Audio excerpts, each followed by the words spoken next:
jangan pilih-pilih dulu deh kalau untuk di karir awal ya sebenarnya ya. Betul. Ada yang datang apa, ditawarinya apa, coba dulu, masuk dulu, kerjain dengan baik dulu. Pernah ada CV yang menuliskan pengalaman organisasi jadi koordinator demo gitu. Kayak kita mau gak sih ngerekrut kayak wow koordinator demo.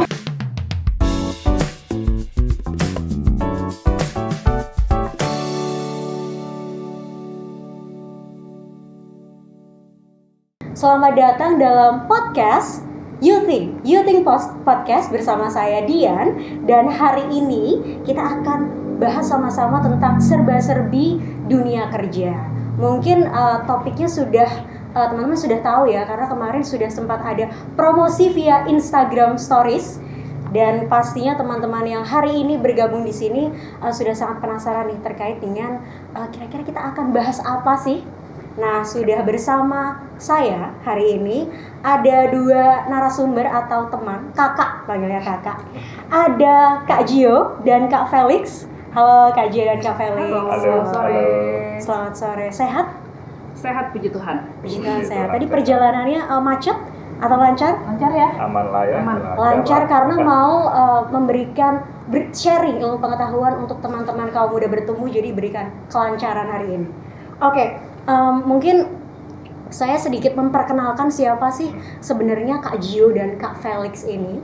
Jadi Kak Gio dan Kak Felix adalah praktisi HRD atau Human Capital Practitioner profesional dan merupakan Human Capital atau HRD yang sudah lama berkecimpung di dunia HR. Kalau boleh diceritakan mungkin dari Kak Gio dulu ya, baru nanti ke Kak Felix. Sebenarnya profilnya tuh apa sih? Mungkin lebih banyak berkonsentrasi atau bekerja di bidang HR yang seperti apa? Oke, terima kasih sebelumnya. Ya, halo semuanya, saya Giovanni. Kalau untuk background, sebenarnya S1 dan S2-nya psikologi. Hanya kebetulan saja S2-nya psikologi bisa ambil profesi jadi psikolog. Dan karena itu sekarang jadinya kalau untuk pekerjaan lebih fokusnya di rekrutmen dan assessment. Apa sih rekrutmen dan assessment? Mungkin nanti bisa dibicarakan lebih lanjut ya. Pokoknya intinya kalau rekrutmen itu gimana cara kita merekrut calon-calon karyawan untuk jadi karyawan, sedangkan kalau assessment lebih ke penilaian untuk existing atau karyawan yang sudah ada. Oke, berarti kalau sama Kak Gio nih, rekrut aku dong Kak, gitu ya? Ayo, kamu gitu. Boleh dong minta direkrut nih kalau muda bertumbuh. Oke, selanjutnya dengan narasumber kita, Kak Felix. Kalau Kak Felix nih gimana nih Kak Felix? Background ya berarti Background-nya. ya. Oke, halo teman-teman semua, saya Felix. Kalau background saya, kalau bicara ini ya dari pendidikan dulu sebenarnya. Kalau dari pendidikan, S1-nya ngambil psikologi, kemudian dilanjut studi lagi, ngambilnya agak sedikit berbeda sama Gio, saya ngambil di manajemen. Jadi by background-nya adalah itu gitu. Kalau sekarang lebih banyak yang hari ini ya, lebih banyak ngurusin di HR tapi di sisi training sebetulnya. Itu ya. Oke, jadi dua-duanya nih sebenarnya background pendidikannya nyambung ya dengan pekerjaannya saat ini sebagai HR. Kalau boleh tahu, selain karena background pendidikannya tadi nyambung, apa sih hal lain yang membuat kakak-kakak ini kemudian memutuskan untuk, wah aku mau nih berkarir di bidang ini, gitu, di bidang HR. Waktu itu apa latar belakangnya? Duluan? Ya. Oke. Latar belakang kenapa di HR? Nah ini kalau dibilang murni benar-benar HR gitu, dulunya sih nggak tahu juga HR apaan gitu ya, segala macam. Tapi semakin kemari dulunya konsisten sebenarnya ya. Kalau buat saya pribadi konsisten, kenapa?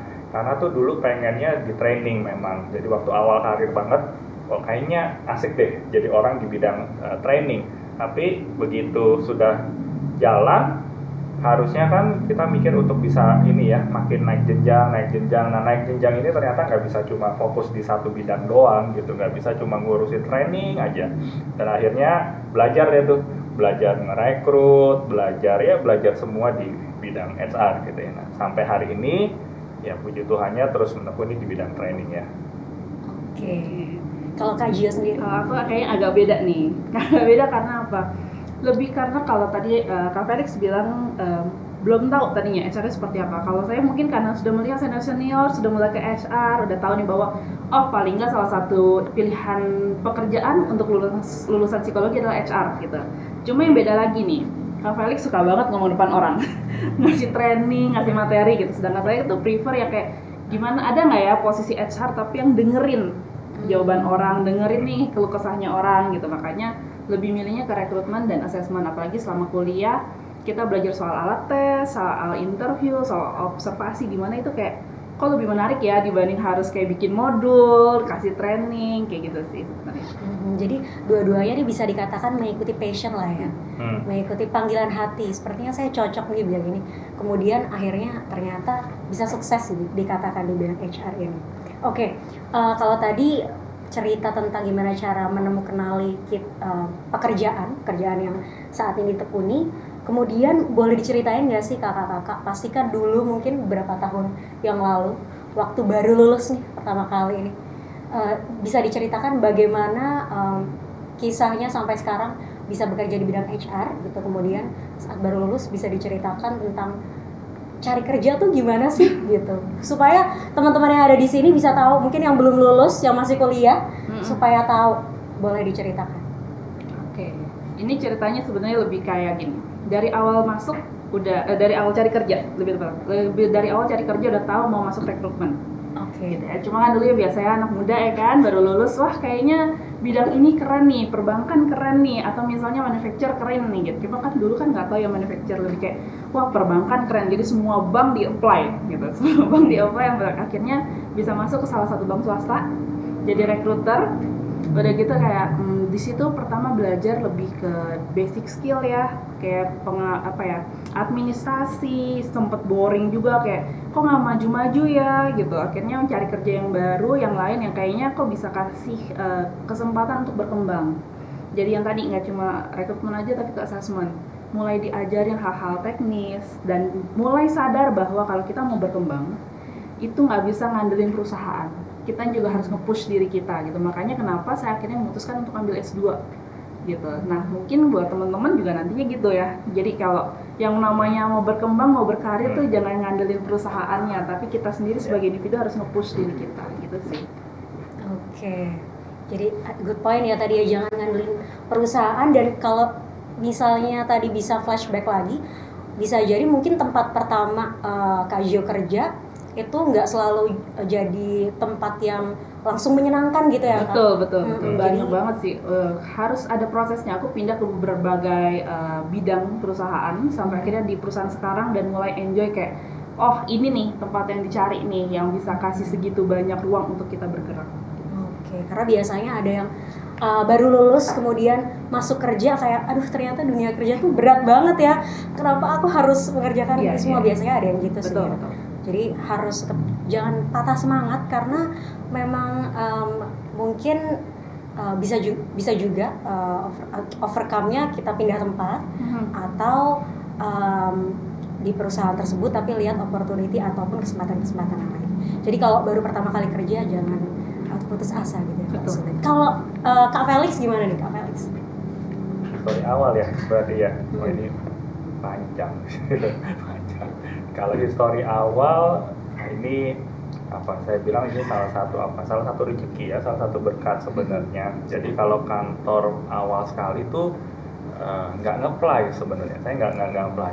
Dan ini menariknya, entah ini jalan hidupnya atau ini rezekinya, karena sepanjang karir kalau nge-apply nggak pernah diterima.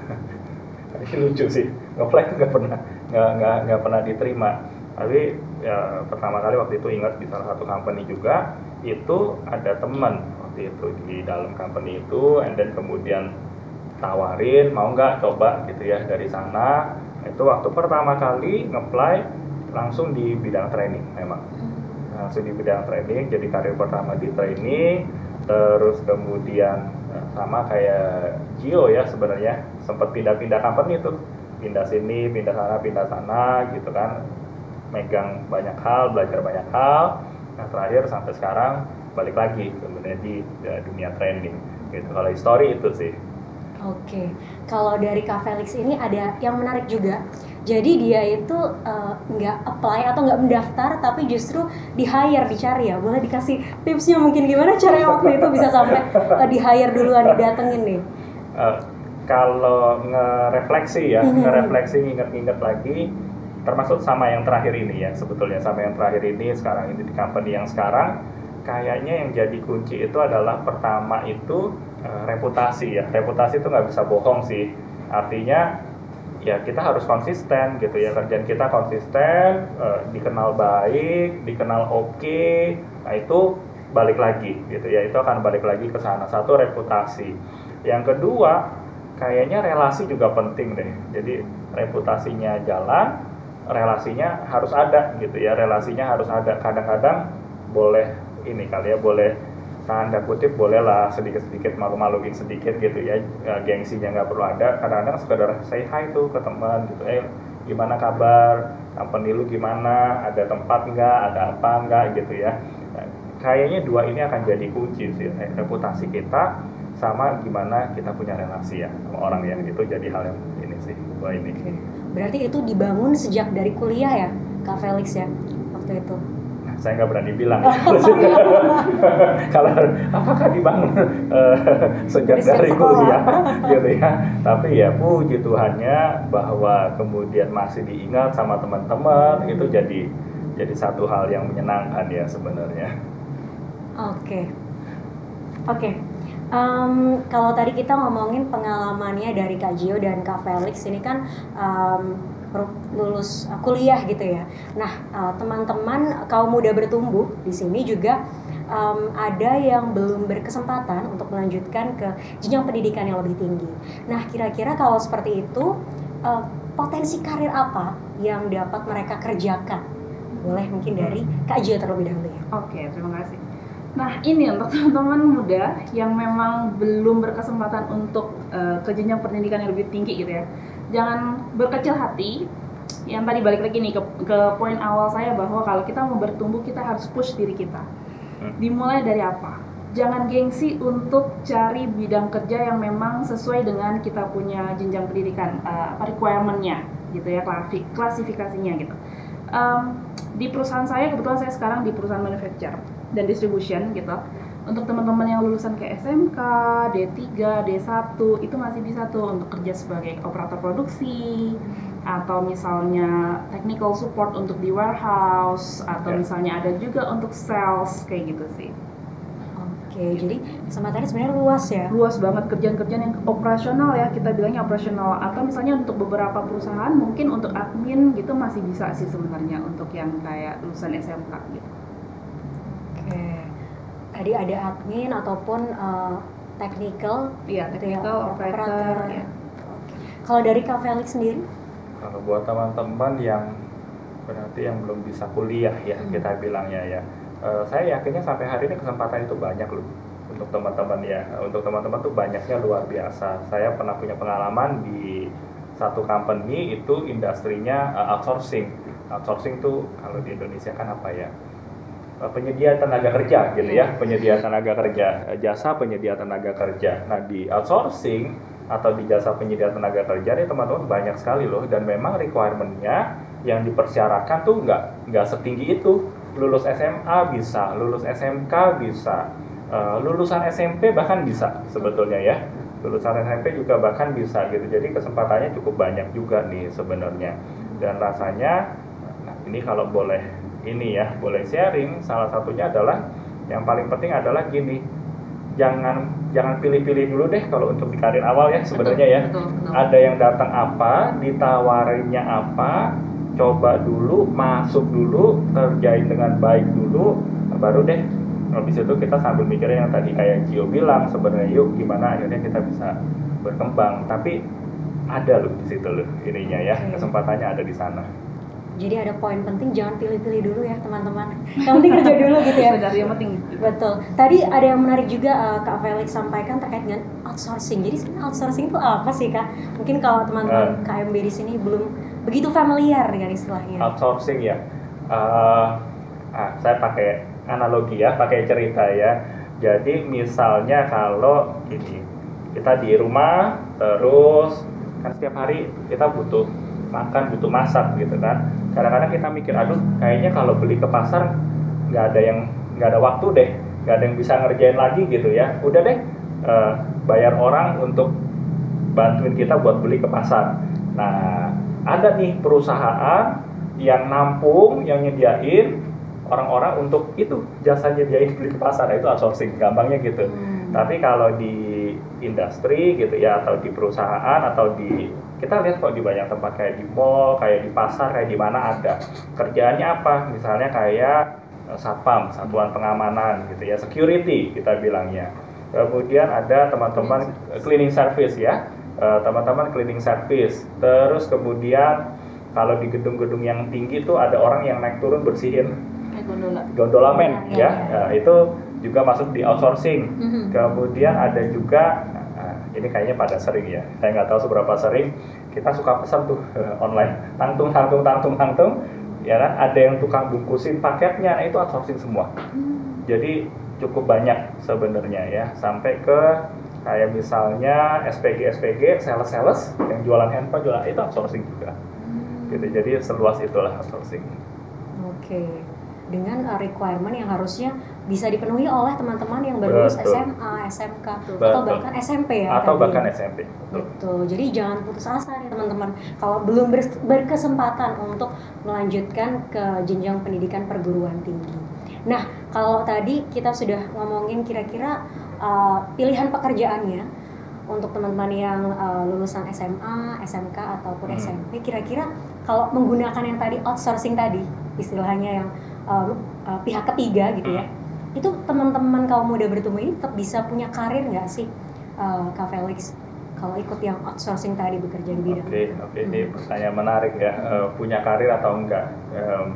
Yang pertama, saya sepakat tadi Gio sempat bilang di awal, kita mesti punya pola pikir yang benar dulu gitu ya. Jadi kalau kita ngerasa bahwa outsourcing nggak ada karir, saya kira kita kerja dimanapun akan ngerasa nggak ada karir dimanapun. Jadi bukan masalah industrinya doang nih gitu ya. Tapi kalau kita lihat lebih jauh, karena satu, saya kebetulan pernah di perusahaan outsourcing, kemudian kedua sampai hari ini masih jadi pengurus di asosiasi, ini disebut boleh nggak ya? Ini agak gede.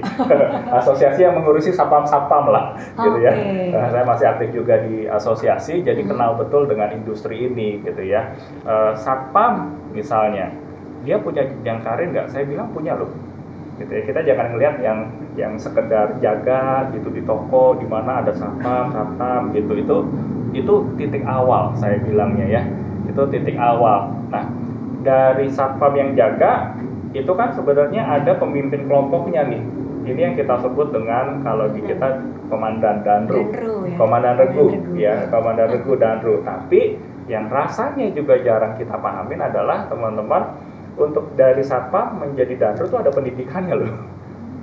Ada pendidikannya. Jadi nggak serta-merta naik. Artinya tadi Gio bilang, balik lagi, yuk investasi ke diri kita sendiri gitu ya, investasi ke diri kita sendiri, itu naik tuh jadi danru. Dari danru ikut pendidikan lagi, itu naik lagi jadi manager, malah kita sebutnya security managers ya, jadi security managers, artinya jenjang karirnya ada di sana. Nah, setelah jadi security managers, kalau memang betul-betul bagus gitu ya, karena sudah menguasai, tapi betul yang dia bilang, yuk tambah lagi. Apa yang ditambah? Ya mulai ngerti-ngerti dikit deh untuk sisi yang lain, ABCD yang lain-lain gitu ya. Jadi nggak cuma ngurusin satpamnya ada, itu bisa naik lagi jadi operation managers. Jadi operation manager gitu. Hari ini saya kenal banyak teman-teman karena di asosiasi itu yang dulunya adalah satpam, hari ini jadi pemilik perusahaan satpam. Itu banyaknya luar biasa. Oke. Itu banyaknya luar biasa. Jadi ada loh, jenjang karirnya ada di sana. Iya, jadi tetap ada jenjang karirnya. Betul. Ya. Nah, itu tadi kalau kita lihat sebenarnya kemauan untuk lebih eksplor lagi dan investasi mungkin ya, investasi di bidang ilmu pengetahuan tadi ya, ada training dan lain sebagainya. Betul juga. Dan kalau dipikir-pikir sebenarnya investasi itu nggak cuma kalau bilang ilmu pengetahuan nggak cuma pendidikan ya, bisa dari tadi training, kemudian mungkin kalau ada sertifikasi gitu ya dan lain sebagainya. Jadi jangan putus asa dan jangan menyerah nih teman-teman.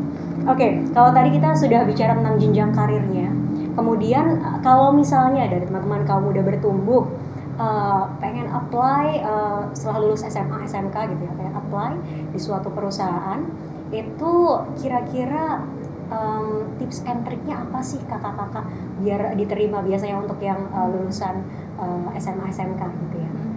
Biasanya skill apa atau kemampuan apa yang harus dimiliki atau yang di highlight? Mulai dari Kak Gio dulu. Oke, untuk lulusan SMA dan SMK ya berarti ya, kita bicaranya secara umum dulu nih, secara general. Kalau secara general itu sebenarnya basic skill yang harus dimiliki satu, kemampuan komputer. Kalau zaman sekarang ya teknologi ya, siapa sih yang mau ngerekrut orang yang nggak bisa mengoperasikan komputer? Basic deh komputer. Gitu. Kalau misalnya ternyata dia punya skill komunikasi yang baik, itu nilai plus. Karena apa nih? Kadang nih kita saya sebagai rekruter gitu ya. Awalnya misalnya maunya admin, tapi ternyata waktu interview kok bagus ya, waktu komunikasinya keren ya gitu, kok kayaknya bisa ya dia untuk jadi representatif misalnya gitu. Kita bisa naikin gitu, kita bisa suggest untuk dia pindah posisi yang bisa lebih cocok gitu. Tapi kalau misalnya nih teman-teman ngerasa bahwa Kak saya kejuruannya sangat spesifik nih, misalnya kendaraan berat atau misalnya kendaraan ringan atau misalnya listrik gitu, pastikan bahwa apa yang dipelajari itu benar-benar dikuasai.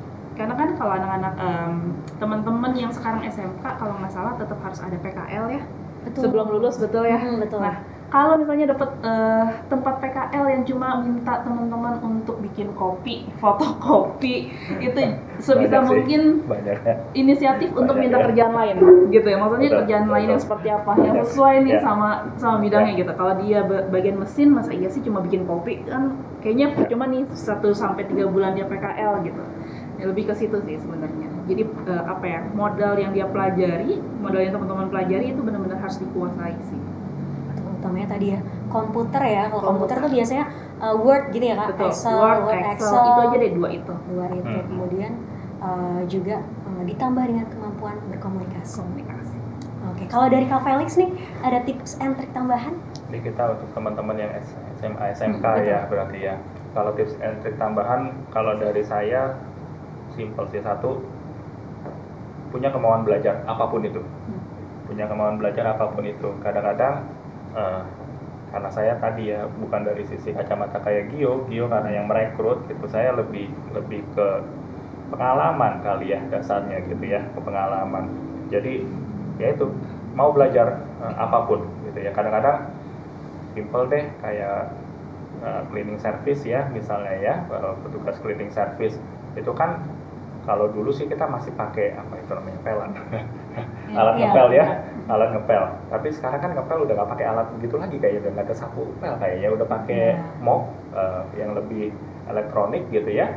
Terus kemudian ada satu lagi kalau di industri kita sebut ada yang namanya mesin bobcat. Nggak tahu teman-teman tahu nggak itu ya, bobcat tuh mesin gede kayak mobil kendaraan, tapi itu biasanya di mall-mall tuh.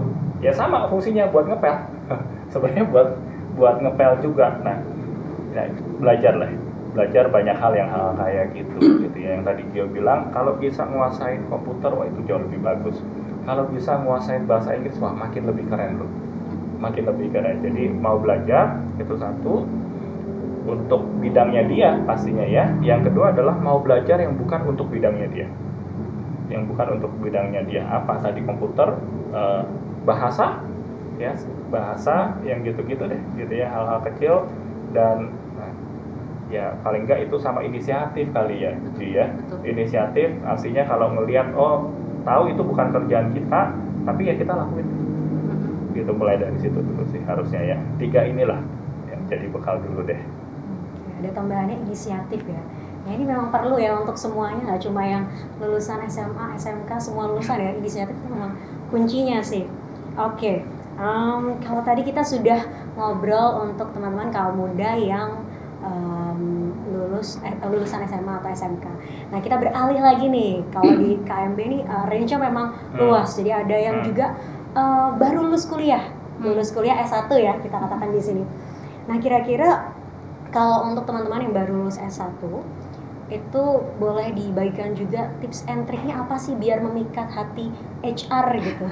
Biasanya tuh HR tuh profiling lulusan yang seperti apa, ataukah harus yang CV-nya 5 lembar gitu misalnya, atau ada kriteria yang lain, pengalaman seperti apa? Boleh cerita mungkin dari Kak Jim dulu.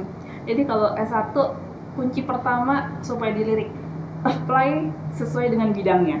Oke, mulai sesuai dengan bidang. Maksudnya Berat ya, teman-teman. kita kan tim HR biasanya bikin iklan itu ada job desk, ada syarat-syarat ya, Betul. ada Ya. tolong dibaca syarat-syaratnya gitu. Jadi kalau misalnya kita minta untuk IT staff syarat-syaratnya lulusan IT, terus yang apply jurusan manajemen, kan kita juga mikir dong kayak ini ngapain ya gitu. Atau misalnya apa sih yang teknikal banget, let's say gini deh, karena saya gitu ya, karena saya di perusahaan saya tuh kayak perusahaan saya tuh kayak sales, kami tuh wajib teknik kimia. Oke. Karena yang dijual tuh bahan-bahan kimia. Oke. Sedangkan yang apply itu anak-anak public relation gitu. Bukan yang nggak bisa, tapi belajarnya setengah mati pasti. Ya. Dan biasanya kita Ya. akan jadikan itu opsi kedua atau ketiga gitu. Jadi yang pertama kuncinya adalah silakan baca dulu requirement-nya, dipahami, kalau sesuai apply. Yang kedua, CV-nya Ya, dibikin CV. semenarik mungkin. Menarik itu apa? Dikasih gambar-gambar kah, warna-warni kah? Enggak. Silakan tuliskan informasi yang apa ya? Yang perlu diketahui saja. Misalnya nih dasar latar belakang pendidikan. Terus dia punya kemampuan apa sih? Misalnya AutoCAD dia punya, misalnya atau misalnya level bahasa Inggrisnya di mana gitu. Tapi kalau misalnya ditulis di situ hobi memasak atau memancing itu jangan gitu, karena Nggak relate ya, mohon maaf. nggak relate. Karena apa? Nanti jadinya tadi tuh 5 lembar tuh isinya begitu gitu. Kayak misalnya pengalaman organisasi gitu. Ya udah, pengalaman organisasi yang bermanfaat aja atau misalnya berhubungan aja. Misalnya nih dia melamar jadi admin, silakan tuliskan di situ pengalaman organisasinya sebagai sekretaris. Tapi kalau di situ pengalaman organisasinya sebagai misalnya maaf ya, penabuh gendang gitu, atau dulu bener, karena dulu pernah ada CV yang menuliskan pengalaman organisasi jadi koordinator demo gitu. Kayak kita mau gak sih ngerekrut kayak wow koordinator demo, kalau saya rekrut jadi apa nih, kayak gitu sih, lebih kayak gitu. Oke, ya. Jadi tips yang pertama diharapkan bisa daftar sesuai dengan jurusannya ya kak. Jadi jangan sampai terlalu melenceng jauh gitu Ya, lah betul, ya. betul. Oke. Kalau dari Kak Felix sendiri nih, Ini praktikal kalau saya ya. Iya. Yang satu adalah kalau buat saya tampil beda deh gitu ya. Artinya kenapa? Karena kita betul ya, begitu S1 maka harapan teman-teman user dan recruiter jadinya naiknya luar biasa gitu sebenarnya. Nah, mungkin yang mesti dipikirkan adalah gini sih. Kalau buat teman-teman S1 khususnya adalah kalau sekarang misalnya anggaplah saya gitu, saya nge-apply dari S1 psikologi. Apa sih yang bisa membedakan saya dengan teman-teman saya yang sama-sama S1 psikologi? Gitu ya. Kalau nggak ada bedanya tuh sebenarnya sulit ya. Gitu ya. Sebenarnya sulit gitu. Jadi harus ada nilai tambah ya. Kalau kita bicaranya harus ada nilai tambah. Nah, nilai tambah itu yang harus dipikirkan juga. Ya, nilai tambah itu yang harus dipikirkan juga. Saya agak nyebrang sedikit. Kalau kecuali tadi ya, kalau mau nyebrangnya jauh gitu, S1 psikologi, terus kemudian jadi laboratorium analis dan segala macam, boleh aja. Tapi pesan saya jangan di company besar, di antah berantah, luar pulau.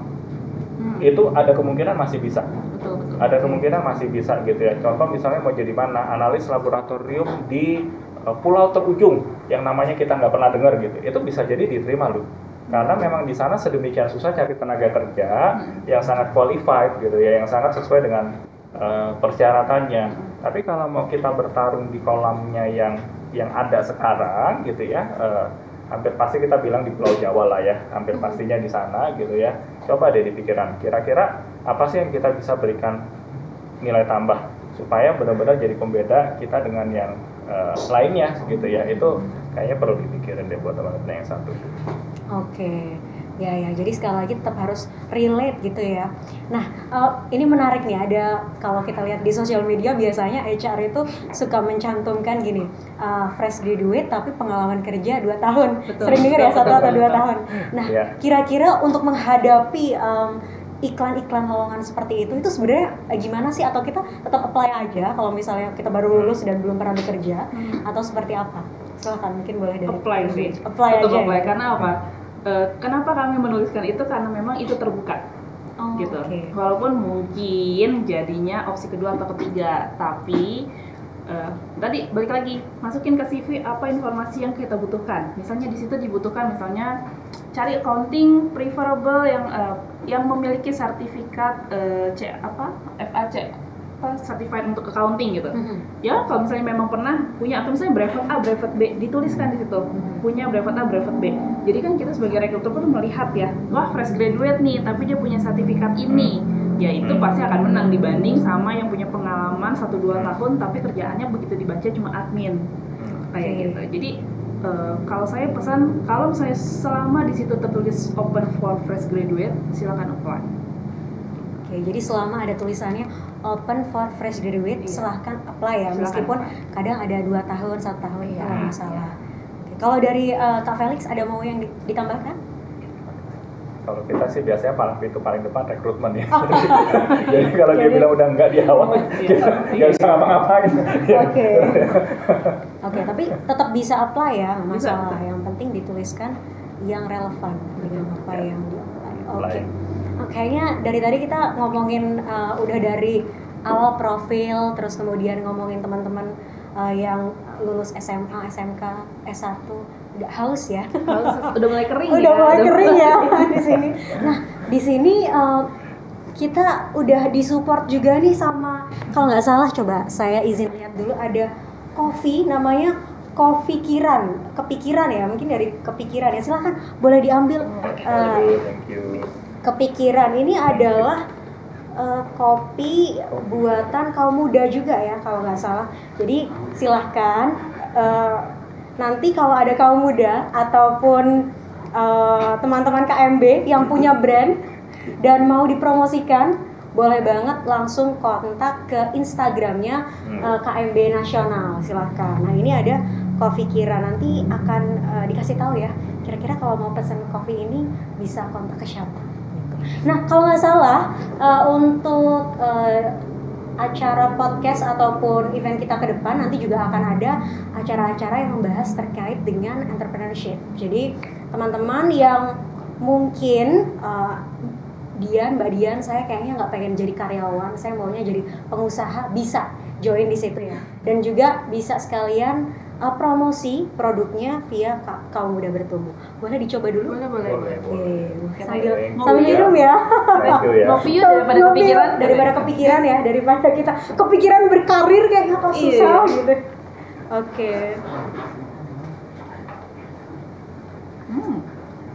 Enak ya, lumayan ya. Oke, ini kepikiran. Oke, sekalian minum kopi. Kita juga lanjut lagi boleh ya kakak-kakak? Sambil ngopi boleh Sambil ya? ngopi boleh. Enak ternyata soalnya. Enak ternyata ya, sambil ngopi boleh. Kita masuk ke pertanyaan selanjutnya nih. Ini yang biasanya juga banyak ditanyakan oleh kaum muda. Gimana sih kakak-kakak kalau kita nih mau apply kerja, lulus S1, gimana caranya supaya kita dapat diakses oleh rekruter-rekruter gitu? Dan personal branding apa atau citra seperti apa yang harus kita tunjukkan? Kalau citra kan nggak bisa ketemu langsung ya. Citra seperti apa yang harus kita tunjukkan kepada para rekruter-rekruter ini? Mungkin boleh dari Kak Gio dulu. Berat ya, citra. Berat ya, Kayaknya citra. gitu kayaknya. Personal branding ya, Iya, sebenarnya harus citra. jaga image Jaga banget image. gitu ya. Ah. Percaya atau tidak, teknologi dan sosial media sangat berperan gitu. Pertama, kalau misalnya mau nge-apply, saran dari saya percantik Instagram dan LinkedIn. Oke. Instagram tuh jangan di private, karena apa nih? Untuk posisi tertentu kami para rekruter suka kepo gitu. Ini kayak gimana ya sebenarnya postingannya gitu. Kadang ada nih pernah punya pengalaman gini. Kandidatnya oke banget, grade-nya A deh gitu. Tapi begitu ngeliat isi IG dan LinkedIn-nya, tuh kayaknya provokator ya gitu. Suka banget menyulut, apalagi isu-isu panas terkait SARA tuh dia up terus. Artinya kita mau nggak mau kita singkirin, karena apa? Kita takutnya dia masuk malah jadi toxic gitu, malah takutnya nggak bisa berbaur sama yang lain gitu. Jadi IG, LinkedIn, Twitter. Kadang-kadang ya orang-orang suka kayak paling IG sama LinkedIn aja berkor-kornya dari Twitter. Jangan gitu. Jadi tiga itu dijaga, apalagi sekarang LinkedIn udah punya threads ya. Betul. Hati-hati ya gitu, lebih gampang diakses yang macam-macamnya gitu. Jadi saran saya sih itu, untuk menciptakan cipta, tapi bukan berarti kita kayak faking, bukan apa ya, pura-pura gitu. Lagi mau ngelamar kerja, yang di like artikel-artikel berita, artikel-artikel apa sih, motivator, nggak gitu juga gitu. Tetap apa adanya, tapi hal-hal yang berbau sara, berbau keributan-keributan, yang provokasi itu mendingan dihindari dulu. Gitu sih. Oke, jadi harus dijaga ya jempolnya ya kalau muda ya semuanya. Jempol-jempol baiknya nih tolong dipertahankan. Jadi Betul, jangan betul. sampai nulis yang aneh-aneh di sosial media gitu. Mending langsung ke Instagramnya Kamu Udah Bertumbuh aja, KMW Nasional. Di situ banyak informasi bagus daripada akses yang mungkin nggak jelas. Oke, kalau dari Kak Felix sendiri nih ada Personal branding ya, Betul. berarti ya, personal branding. Jadi mungkin sedikit sharing. Salah satunya adalah kalau kita bicara branding gitu kan ya, itu sesuatu yang dibangun tuh bukan instan loh, itu yang perlu diingat gitu ya. Jadi bukan ujuk-ujuk tiba-tiba jadi, enggak. Itu benar-benar mungkin related di awal, nyambung di awal, yang ngebangun reputasi ya salah satunya dari kita punya personal branding. Tadi sepakat sih sama yang Gio bilang, kalau untuk dunia kerja biasanya dua tuh gitu ya, Instagram sama LinkedIn. Oke, tapi kalau untuk teman-teman yang tadi kayak saya dunia outsourcing, itu masih Facebook, Oke. masih banyak di Facebook. Jadi industrinya benar-benar berbeda gitu ya. Nah, apa yang dibangun tadi reputasi, salah satunya paling simpel adalah kalau dari pengalaman saya adalah kadang-kadang kita punya akunnya tapi nggak ada isinya, gitu ya. Tolong akunnya diisi. Tolong akunnya diisi. Kemudian biasanya kita juga lihat munculnya mulai dari tahun berapa, tanggal berapa. Kalau saya ngelihat itu, gitu ya. Saya ngelihat itu. Satu lagi, saya suka ngeliatin foto. Setuju. Ya, ngeliatin foto. Artinya apa? Kalau boleh sebenarnya sampai ke WhatsApp loh, WhatsApp Stories. Ya, story. Bener-bener. Ya, Iya, itu iya. jangankan yang belum masuk kerja ya, yang udah masuk kerja aja suka ke gap gitu. Pak, izin hari ini nggak masuk, storiesnya lagi jalan-jalan kemana gitu. Suka nggak kelihatan gitu ya. Keceplosan di WhatsApp Stories, pikiran nggak kelihatan padahal kelihatan. Jadi konsistensi itu dibangun. Kenapa? Karena kalau bicara branding itu konsisten.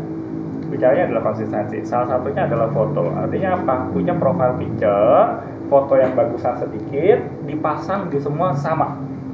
Jangan ganti-ganti kalau boleh. Yang di Facebook, di mana, ya professionally based, dibikin jadi satu. Ya, setelah itu ya baru nanti kita bicara yang tadi Gio bilang, kontennya. Jadi kalau contoh misalnya tadi deh yang paling simpel kayak satpam, teman-teman satpam, oke, posting foto gitu kan, Lagi olahraga gitu ya. lagi olahraga, terus kasih caption, ya kan, menjaga Membangun Indonesia. kebugaran, ya kan, apa misalnya, mengamankan aset perusahaan mulai dari mengamankan aset pribadi supaya nggak gemuk maksudnya gitu kan ya. Ya kan keren gitu. Ada something yang konsisten yang kita bangun gitu ya, foto lagi jaga malam gitu ya, hal-hal kayak gitu. So kita bisa mikir, contoh misalnya dia mau ngelamar nanti jadi komandan regu gitu kan, kita lihat ini orang oke juga ya. Ya kan hal-hal gitu personal branding. Jadi saya kira itu yang bisa dilakukan ya. Tapi terkait foto sebenarnya perlu ada batasan sih, gitu ya. Ya. Yang tadi kan Ya. bilangnya professional base. Ya. Jadi berfotolah dengan pose profesional gitu. Kadang masih banyak nih teman-teman mungkin ya ngerasa bahwa filter lagi macem-macem gitu ya, lucu kayaknya nih pakai filter itu sampai ditaruh di CV, itu sayang banget gitu maksudnya. Kalau keterlaluan sih ya. Iya gitu. Kita kan ya maksudnya gini. Betul kan ya. Ekspektasi dan realita ya. Betul. Yang laki-laki ya, mbok ya pakainya yang berkerah. Nggak perlu kemeja nggak apa-apa. Polo shirt nggak apa-apa gitu ya. Kaos berkerah. Sedangkan yang perempuan pakai blus atau pakai kemeja gitu ya. Jangan pakai tank top di foto, pakai filter gitu. Yang ada kan kayak, wah gimana nih gitu. Ya, oke.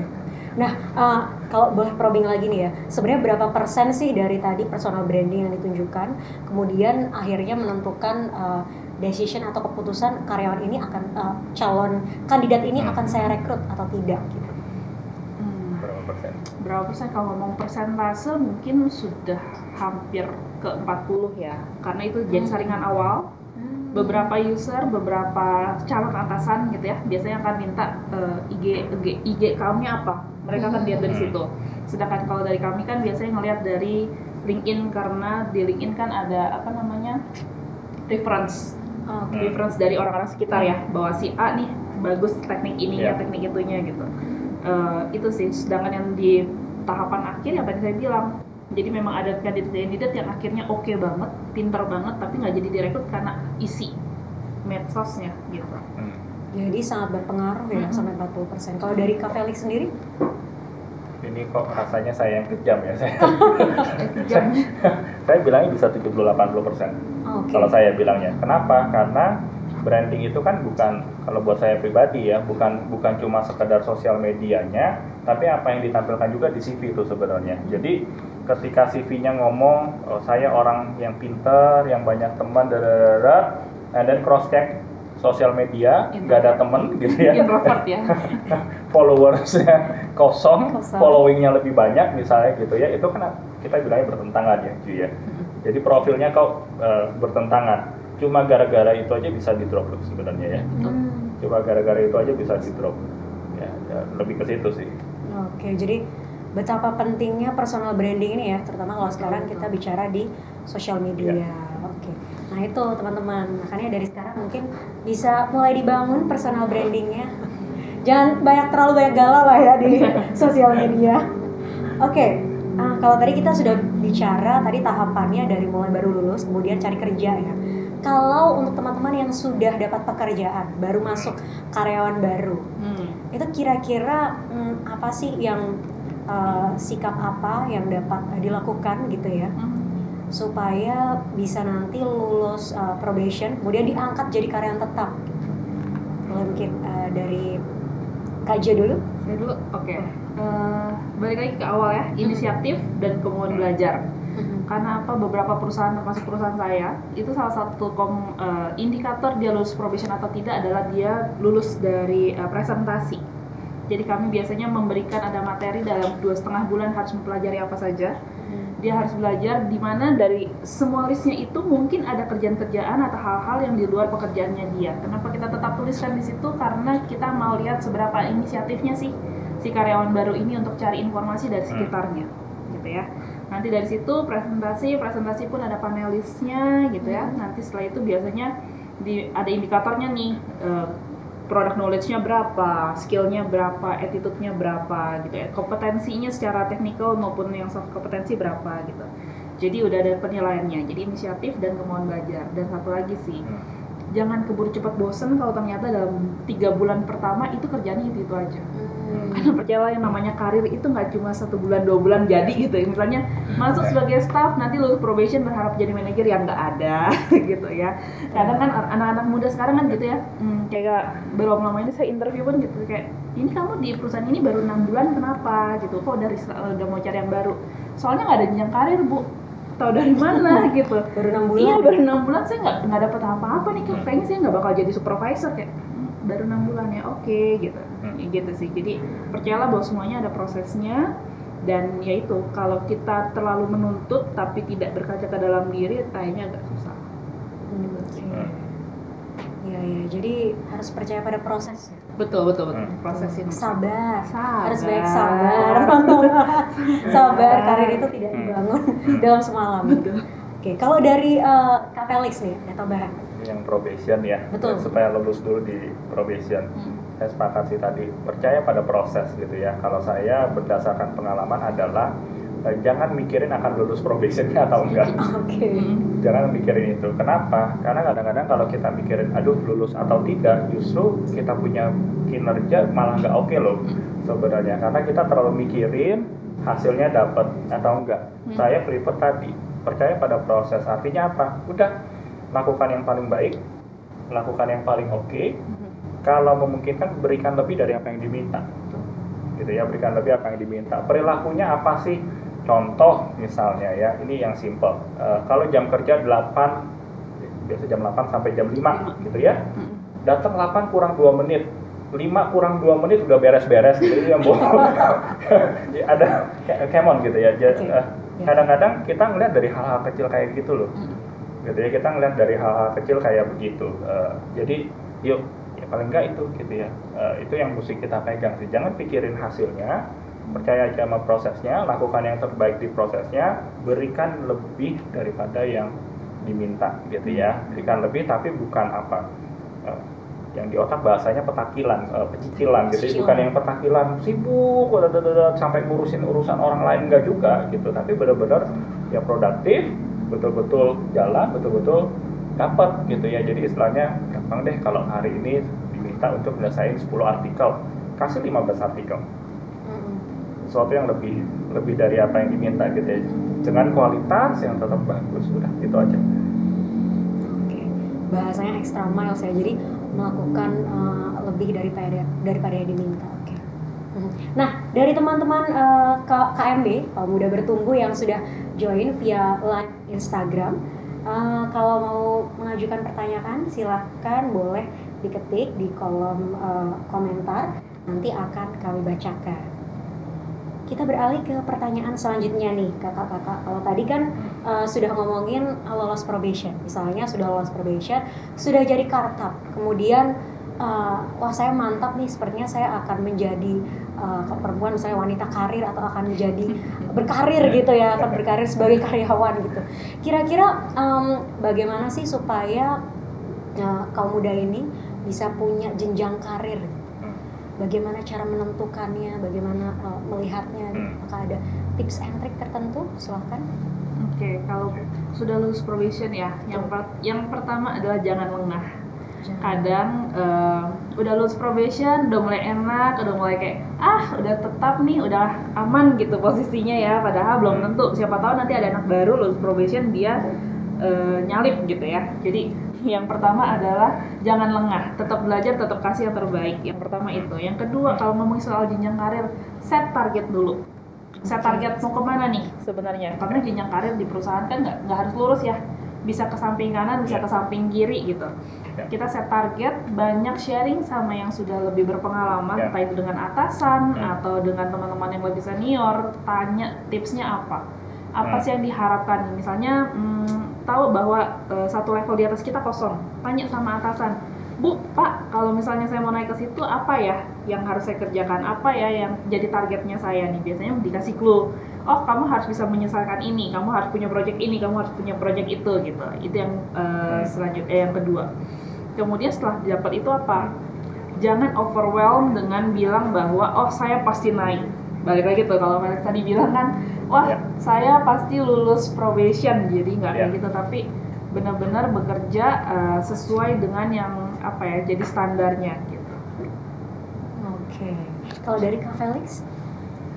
Supaya naik karir ya, tadi saya elaborasi lagi dari yang Gio bilang, set target, set goals.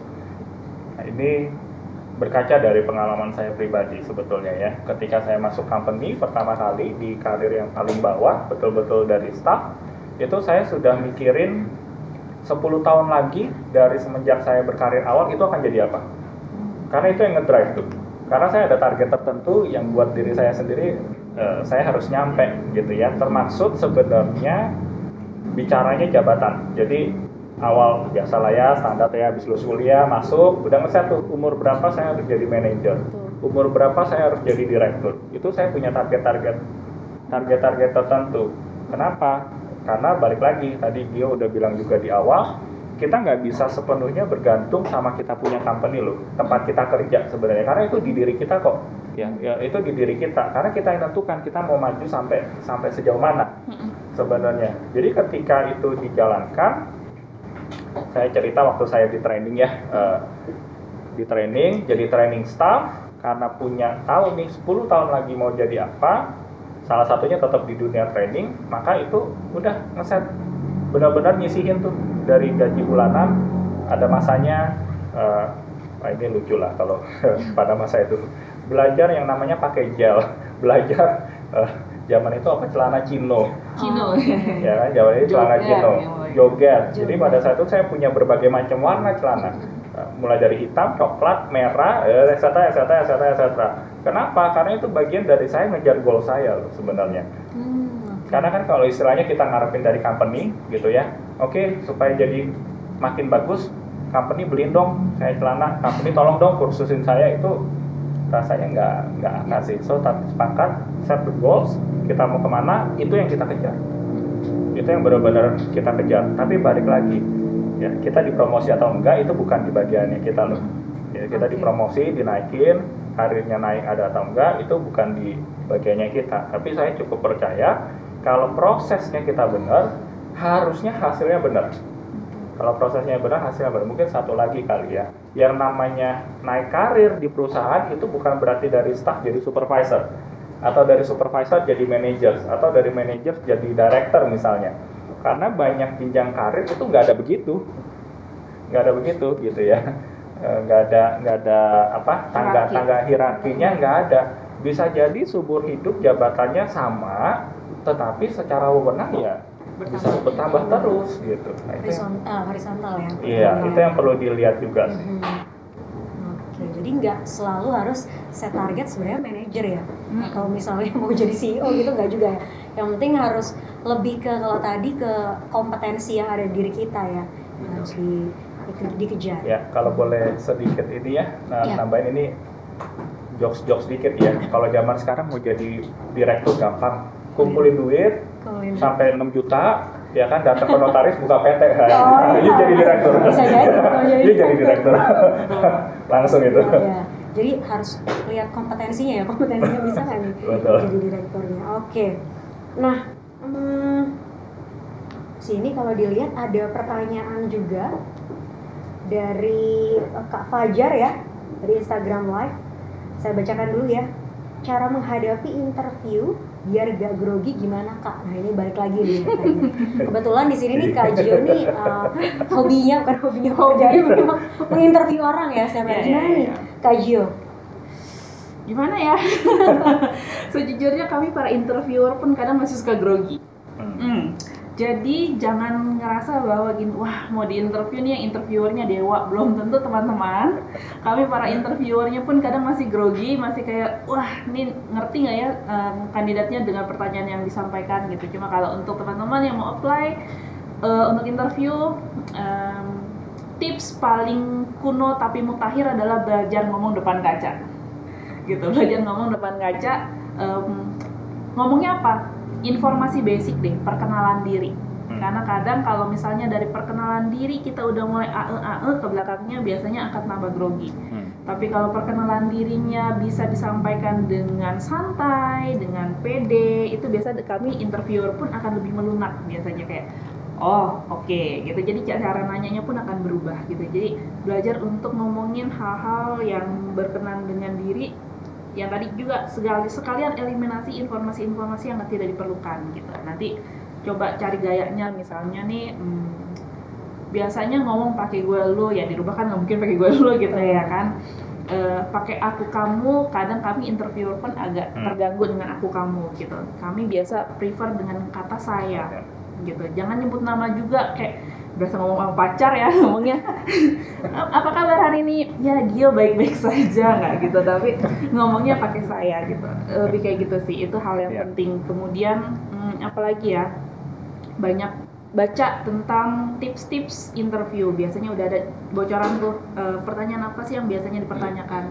Pengalaman organisasi, pengalaman kerja, tujuan hidup, tujuan karir, itu aja sebenarnya. Cuma gimana sih interviewernya untuk nanti mengemas menjadi kalimat tanya, itu yang beda-beda, tapi jawabannya sama.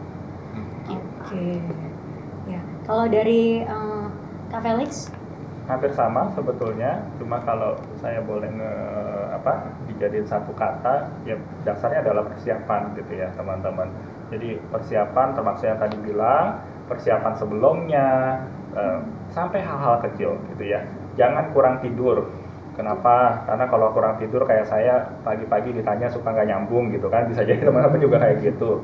Oke, jangan lapar, jangan yang gitu-gitulah. Persiapan sederhana gitu ya. Persiapan sederhana. Saya masih ingat waktu zaman-zaman masih interview, saya sampai bilang saya punya baju jimat. Baju itu hanya keluar kalau interview. Yang paling bagus The gitu. best dress that I have. Baju itu keluar waktu interview. Nah itu dipersiapkan sampai yang kecil-kecil kayak begitu. Termasuk juga yang tadi Gio bilang latihan. Ya, latihan apa? Atau misalnya kalau kayak saya di training, kita interviewer kayaknya tanya itu lagi kayak gitu ya. Kamu tahu apa soal training gitu kan? Nggak tahu, Pak. Ya sudahlah, selesai. Ya itu yang dilatih gitu ya. Ya itu yang dilatih. Artinya apa? Termasuk baca reference, gitu ya, referensi sana sini. Nah ini yang kadang-kadang kelewatan mungkin ya. Kenali perusahaannya. Kadang-kadang kita kelewatan loh. Ditanya, kamu tahu sejauh mana tentang perusahaan ini? Aduh, ini baru pertama kali gitu. So artinya balik lagi nggak ada persiapan apapun gitu. Jadi persiapan bukan hanya kontennya, persiapan dirinya juga gitu ya. Persiapan waktu rasanya juga sangat perlu gitu ya. So segala sesuatu benar-benar dipersiapkan sih. Itu sih kalau saya. Mungkin nambahin satu lagi, sekarang interview banyak online ya. Banyak online, Yeah. jadi masalah gadget Yeah. gitu ya, nggak perlu pakai laptop sebenarnya, pakai handphone pun nggak apa-apa, tapi pastikan kondisi di sekitar itu Yeah. kondusif gitu. Jangan misalnya karena pakai handphone, jadi saya pernah interviewnya karena jam kerja ya pakai handphone, dia di toilet kantor gitu. Jadi kan kayak iya, maksudnya iya gitu. Pasti kan punya tempat yang kondusif gitu, jangan asal-asalan gitu. Dan bajunya juga yang mumpuni. Misalnya ada yang kayak, Bu maaf nih saya lagi di jam kerja aja, jadi saya interviewnya di dalam mobil. Nggak apa-apa di dalam mobil, dinyalain AC-nya. Jangan sampai baru 15 interview mukanya merah, keringetnya udah banjir gitu kan, jadi ngeganggu juga itu sih sebenarnya. Betul. Oke, jadi kuncinya satu kata, persiapan teman-teman ya. Jadi research dulu company-nya dan juga persiapan skill-skill apa sih yang dibutuhkan. Jangan sampai ditanyain tapi ngangong-ngangong ya, kalau bahasanya zaman sekarang tuh ngangong-ngangong, ngomong apa gitu ya. Oke, ada lagi satu pertanyaan lagi ya, Kak Felix dan Kak Ju. Kak, bagi tipsnya bagaimana kita bernego gaji, baik yang mau masuk kerja atau yang sudah lama bekerja, biar sesuai dengan value yang kita berikan kepada perusahaan. Nah, ini menarik nih, betul. Penting juga, silakan. Oke, satu hal yang kita perlu tahu teman-teman, semua perusahaan di masing-masing perusahaan itu punya bracketnya, punya standarnya masing-masing. Jadi kalau kita bicara manajer di perusahaan A, walaupun jabatannya sama di perusahaan B, bisa jadi standar salary-nya berbeda karena industrinya jelas-jelas berbeda. Itu yang harus kita pahamin dulu. Jadi itu salah satu hal yang kita perlu lihat gitu ya. Jadi itu yang jadi dasar pertama dulu. Itu pertama. Kedua, kalau kita mau negosiasi, pastikan bahwa angka yang kita minta itu sesuai dengan value yang kita punya. Kadang-kadang nggak sesuai gitu ya. Jadi cuma ngitungnya gini, misalnya ini biasanya kejadian kalau yang mau pindah company ya, udah kerja terus ditawarin company baru, misalnya gajinya 2 juta gitu kan, terus ujuk-ujuk jabatannya nggak terlalu berbeda jauh, dia minta 4 juta. Yang dihitung apa? Karena saya transportnya nambah, bukan value-nya gitu ya. Transportnya nambah, perginya makin jauh, pulangnya makin malam, itu-itunya yang dihitung. Itu bukan negosiasi yang baik kayaknya, karena value-nya nggak ada. Apa yang membuktikan bahwa ketika kita minta angka itu betul-betul company worth untuk bayar itu, gitu ya. Jadi rasanya 2 itu deh yang paling basic dulu ya. 2 itu yang paling basic untuk negosiasi gaji. Oke, mungkin tambahan nih untuk teman-teman yang biasanya sudah punya pengalaman kerja, mereka agak lebih inisiatif. Cari di survei salary survei tahunan gitu ya. Tapi ada biasanya. Iya ada kan ya. Tapi percayalah bahwa yang tadi Felix bilang bahwa setiap perusahaan punya bracketnya sendiri-sendiri ya. Kadang nih tertulis di situ bahwa kerja di perbankan misalnya gajinya sampai 6 juta misalnya. Tapi ternyata perusahaan perbankan ini karena dia belum terlalu besar, jadi bisanya cuma 4 juta gitu. Tapi dia ngetok palu, pokoknya saya mau 6 juta, nggak bisa nego, ya nggak bisa gitu ya. Mas tahu juga bahwa biasanya ikut salary survey itu siapa sih? Perusahaan-perusahaan dengan scope seberapa besar sih, sehingga kita nggak bisa pukul rata misalnya ini surveinya TBK punya perusahaan-perusahaan terbuka, tapi dia apply untuk startup, ya pasti nggak akan masuk nih budgetnya gitu. Atau misalnya bilangnya ini banyak banget, bilangnya gini, sesuai dengan kebijakan perusahaan ya, sesuai dengan kebijakan perusahaan. Begitu dikasih oke, gaji kamu segini ya gitu, terus dia bilang kayak, ya enggak dong bu, naik dong bu gitu. Balik lagi tanyain kenapa, iya soalnya rumah saya jauh, balik lagi gitu. Jadi bukan karena value yang bisa dikasih, tapi karena hal pribadi yang sebenarnya kan itu bisa diakalin ya gitu, eksternal gitu, dan nggak ada hubungannya sama pekerjaannya dia. Itu sih boleh nambahin Kak. Ini yang perlu perlu apa ya, kalau saya kira perlu teman-teman juga pikirkan ya, karena ada beberapa tipikal perusahaan dan tipikal bos-bos pemilik perusahaan yang berani bayar berapapun yang kita minta. Tapi hati-hati, biasanya kalau nggak ditawar gitu ya, kalau nggak ditawar kita akan dituntut sesuai dengan apa yang kita minta. Harus siap-siap loh, harus siap-siap dengan itu, karena saya pernah punya pengalaman begitu.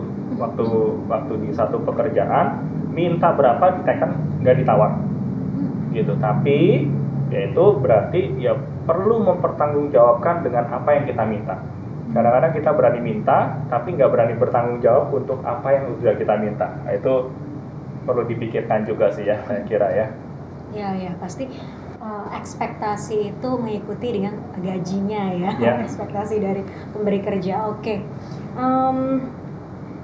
Ya, nggak kerasa ya kita ngobrol sudah 1 jam ya. Nggak kerasa. Dan sebenarnya mungkin masih banyak pertanyaan di sini, juga ada beberapa yang ingin menyampaikan pertanyaan. Silakan nanti kalau muda masih ada pertanyaan langsung meluncur ke DM KMB Nasional.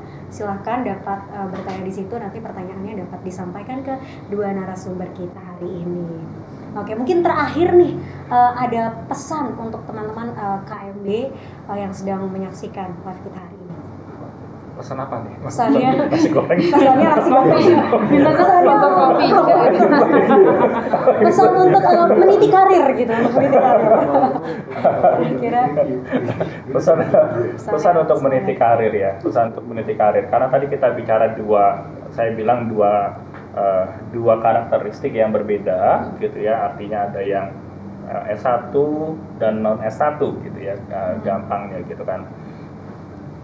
Kalau saya balik lagi set target, set goals itu dikejar deh. Set target, set goals itu dikejar.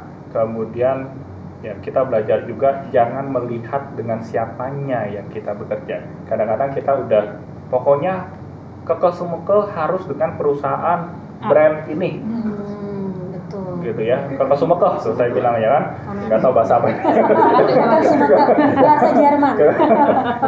Harus dengan brand ini ya.